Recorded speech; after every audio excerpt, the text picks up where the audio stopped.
These guys from a podcast called "This Podcast Is Making Me Thirsty" want to talk to you, and I think and I said, you don't have to tell me what it's about.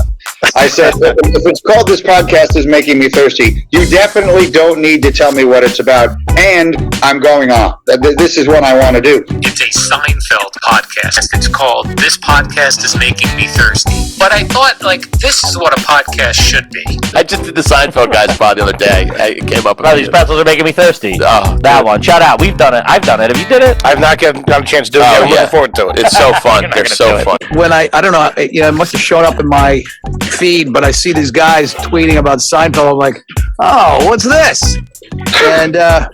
And I find it's a podcast called "This Podcast Is Making Me Thirsty." One of the most popular Seinfeld podcasts is "This Podcast Is Making Me Thirsty," co-hosted by Chris O'Hara and Tony Chulo. Welcome to "This Podcast Is Making Me Thirsty," the number one destination for Seinfeld fans. This is 2 Up and 2 Down. Here's our producer, Chris, to start us off.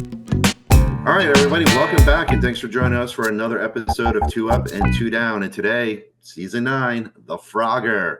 Chris, start us off here with your ups. The Frogger, one of the final episodes of Seinfeld, April 23rd of 98.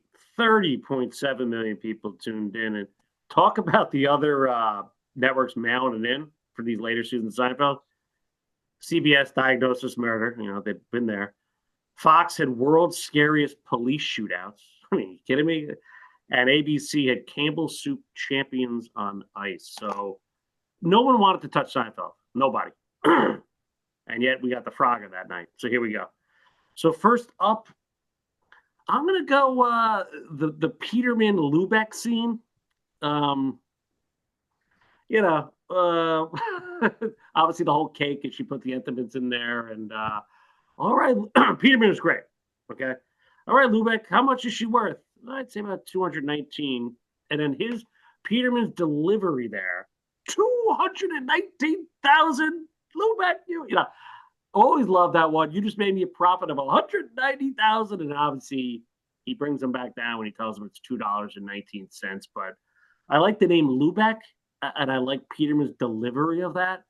And again, friend of the show, Providence Fryer, the whole thing. Can't go wrong with John O'Hurley, even in these later episodes. So that is my first up. Peterman with Lubeck. Yeah, I actually wrote that down as an up. Lubeck. I just love how he just haunters in there and, hey, let's look at some cake here and give you an appraisal. And so, yeah, Lubeck, I definitely agree there. So, Tony, over to you. Looks like you may not be agreeing with us, but what's your 100%. I 100% agree. I'm just so mad he took it. That was my only up I had. My favorite up. I really wanted to go with that one. He nailed it. He went first. I mean, Lubeck was amazing. The glorious Titwillow. I love that guy. And Edmonds, I mean, that's my life. I grew up on Edmonds. Edmonds crumb cake, Edmonds donuts. All we ate was Edmonds my whole life. Unbelievable. See, the only thing about this episode, I got nothing now. But my next up, all right, my next up, I'm going to give this as an up, but I mean, it's not blowing me away. That was the only one I was confident in that he just took. So I'm going to go with, because it's not even that good, but I got a couple of chuckles. The Kramer slippery Pete Shlomo stuff, scheming in the restaurant there in Monks, and I thought we were stealing. We're not stealing, that whole thing, the holes, Kramer and Shlomo with the mail order. Shlomo and Slippery Pete, guy from Fargo. A couple of chuckles in that scene. Nothing here we're writing home about, obviously, but this wasn't a great episode. So ups were tough. Like I said, Lubeck, I agree with. Lubeck was unbelievable. Great name, great Peterman. The next thing you're going to say about this episode is probably Slippery Pete, I would guess. For anyone out there that likes the episode, they're going to be yelling Slippery Pete, Slippery Pete, Slippery Pete right now at us. And I'll give you the bone. I'll give you the Slippery Pete Shlomo combo as my second up. My first up.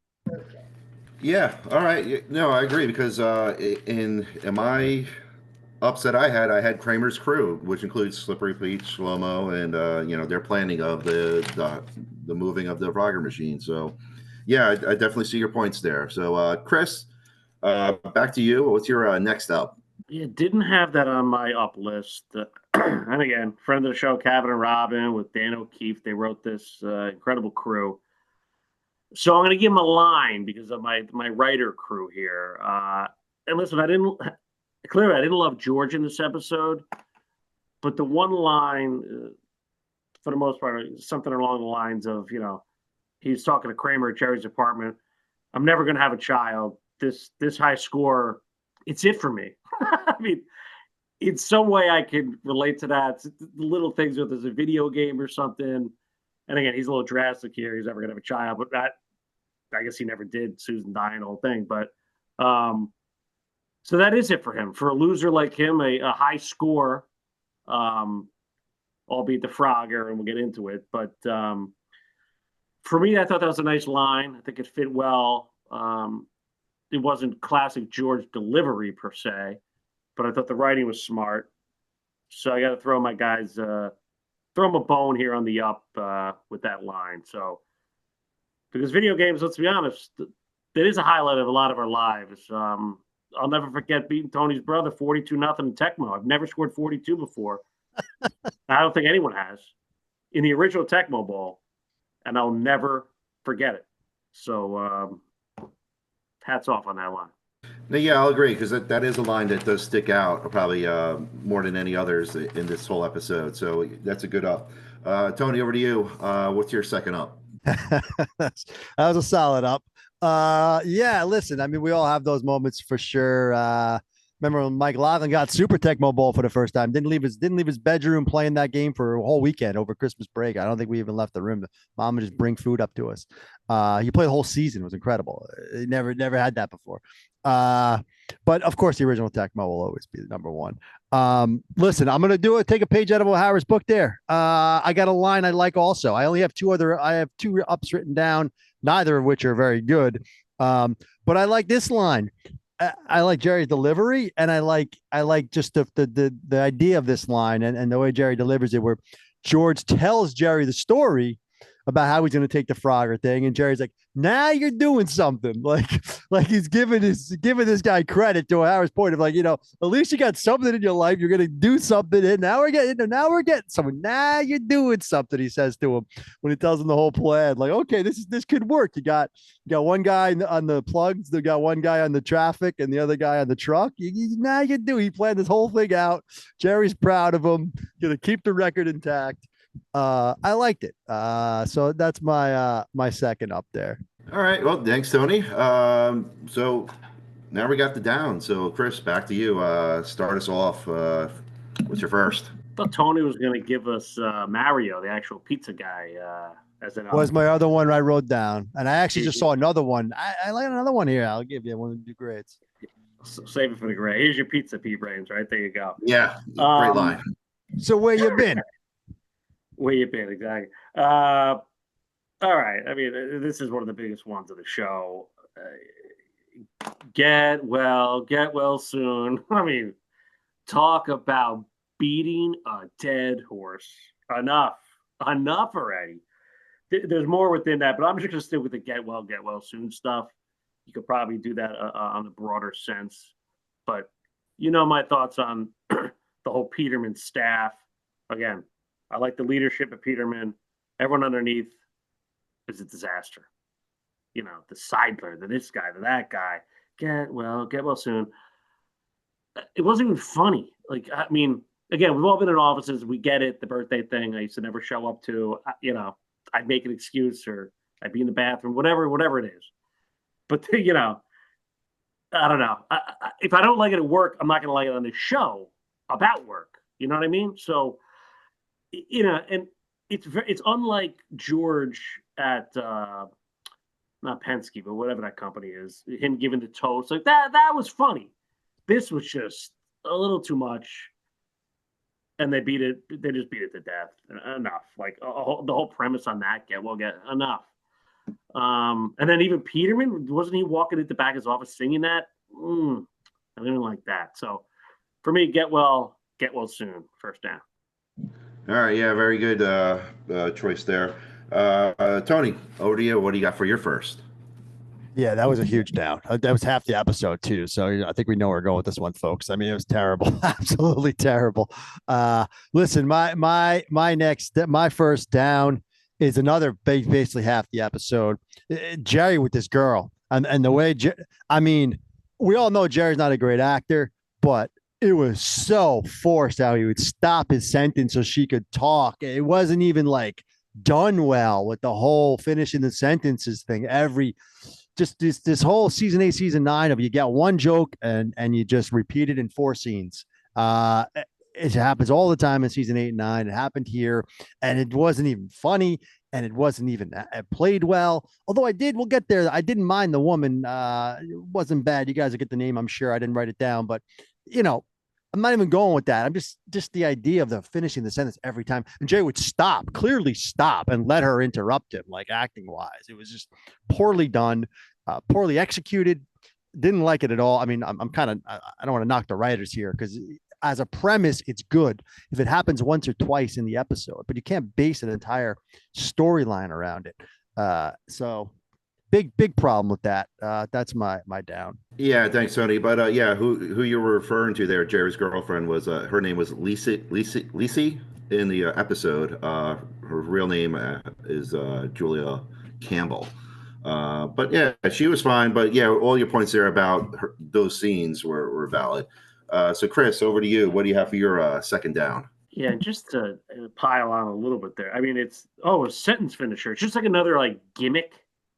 A gimmick that didn't work that they wanted you to use at the water cooler next day. Like, oh yeah, I know a sentence finisher too. Like, enough. Like, and then the whole Dutch country. Enough. Just I don't know. You're right. That was bad.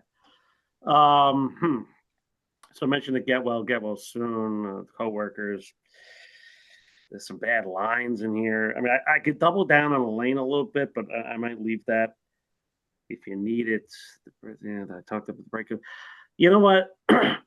Kramer with the car, maybe just Kramer in general. He didn't have anything, so I don't even know. He had the caution tape, the cops have. I really wasn't following even that story. Like, he went downtown and they gave him to his buddy who was a cop, and then they just gave him tape, and he's dropping eggs in Jerry's apartment and putting the tape around it. But I guess that tied into he was going to block off the street when they did the Frogger. I don't know. And listen, Kramer's Kramer, okay? But I don't even mind when Kramer's secondary, when he's just acting neighborly.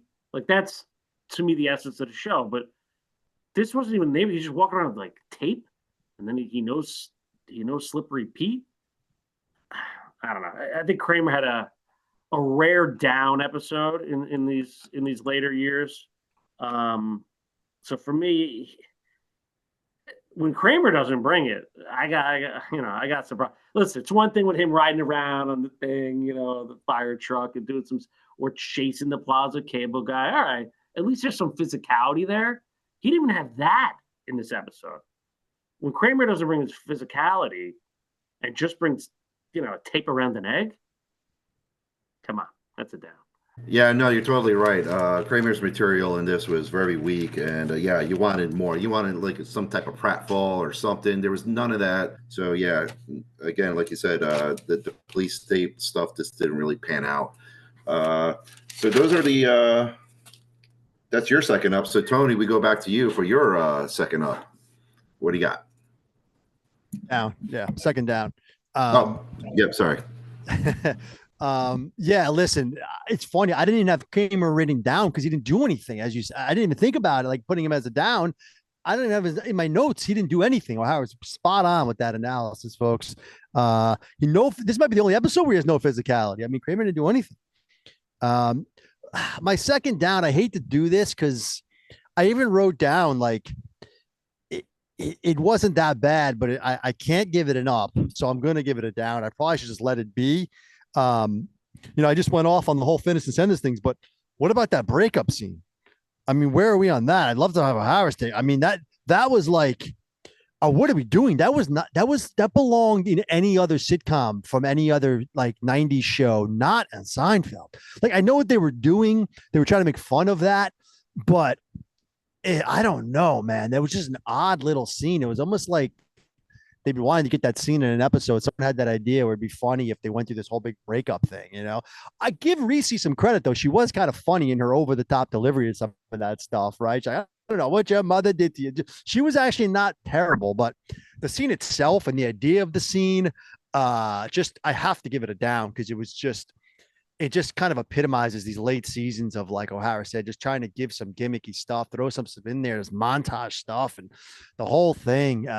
Jerry doesn't want to leave because of the lopper. And this episode had four writers. O'Hara mentioned Kevin and Robin and O'Keefe, all friends of the show. Steve Curran, I think, also was involved in this. I mean, a lot of cooks in the kitchen. You could tell they were kind of piecing things together. None of it really made sense. Kramer didn't have much to do. We'll get there on the grades, but that's my second time is that breakup scene stuff. I just can't with that shit. No, you're absolutely right. Because when I rewatched the episode to get notes for this, that stuck out, and you brought it back. That was just way too long. And you're right; it belongs in some other sitcom, some other show, not Seinfeld. All right, so good picks there, guys. Chris, over to you. What do you got for your summary here and your grade? Had the same thing. And Jerry's such a tough guy with Newman half the time, but he can't walk home because the lopper's out there. Or hop in a cab, dude. But yeah, 80 seconds I wrote was the breakup scene. 80 seconds. Could have been a little more if they, when he went back upstairs. So yeah, had that as well. Listen, the lopper thing, the Frogger. I mean, couple good lines. Mario the pizza guy, okay. Lubeck, okay. But I didn't even mention the cold open, which kind of set the tone of get well soon. Oh, it's someone's birthday. It's someone's last day. Enough. Geez, enough. And that was the first scene that I'm saying enough. You know what I mean? I think we do more and more with the cake. It's just terrible. Get well soon. Sentence finisher you mentioned. George with the ostrich burger line, one of the worst lines of all time. I don't remember it. I can't repeat it, but he mentioned ostrich burger, I think twice. Is that even a thing? I don't even know. I don't even care. It was bad. Too many. Elaine was bad. Too many Elaine monologues. You mentioned the montages. That's bad. And then when there's too many inner monologues that aren't funny, those fall flat. You love Slippery Pete. I could do without Slippery Pete. And in the end, the Frogger, the overhead shot, I get it. Big production, end of the show here, 30 million people, nobody's watching any other station. I don't know what it was. And then the final line, which I hated, you talked about any other sitcom. Jerry's sitting there after the truck hits the Frogger, and he says, "Game over," and then the episode ends. It's like, what is this? America's Funniest Home Videos? I mean, I don't know. I don't know where you went with this line. Did I give the grade yet? No, I'm just rambling here. I'm giving the Frogger an F, a clean F. I thought it had some moments. I gave it a shot, but I think on principle, what this episode represents, to your point, yeah, all four didn't bring it. I don't know what to tell you. Peterman was okay. You want it? Fine. You want to give me Slippery Pete? Fine. The hole's fine. But a couple good lines doesn't make for an episode. And especially was this the third or fourth last episode? Come on, man. Bring it. And they didn't bring it. So the Frogger's an F. No, yeah, all great points there. And the reason why season 9 doesn't really gel with us. So, Tony, over to you. What's your final thoughts here? Yeah, listen, I don't love Slippery Pete, but I get it. Hey, one line I did like, I didn't write it down. This is great, Jerry. Hey, why don't you put it in that car so I don't accidentally toss it in the dumpster when he gives him that? Great. It's kind of Jerry's line earlier with you never went dancing? No, because it's so stupid. Those kind of lines go together where Jerry just tells the girl, what are we doing here? I wrote down F before I watched it. To O'Hara's point, this represents an F in my head. I like how he said I'm giving an F on principle because this has always been an F. When we ranked it originally, it had to be in the bottom 10, I would have to say, if I had to guess. Maybe not, though. This is what I'm getting at. I'm actually not going to give it an F, and I can't believe it. I'm going to give it a D-. and I don't even know why. I think it's Lubeck. I really do. I think it's the Edmonds and Lubeck and Peterman. That scene alone was enough to not give it an F. I don't know why. I really don't, because it's an F. And any way you slice it, you ask me tomorrow, I'll probably say F.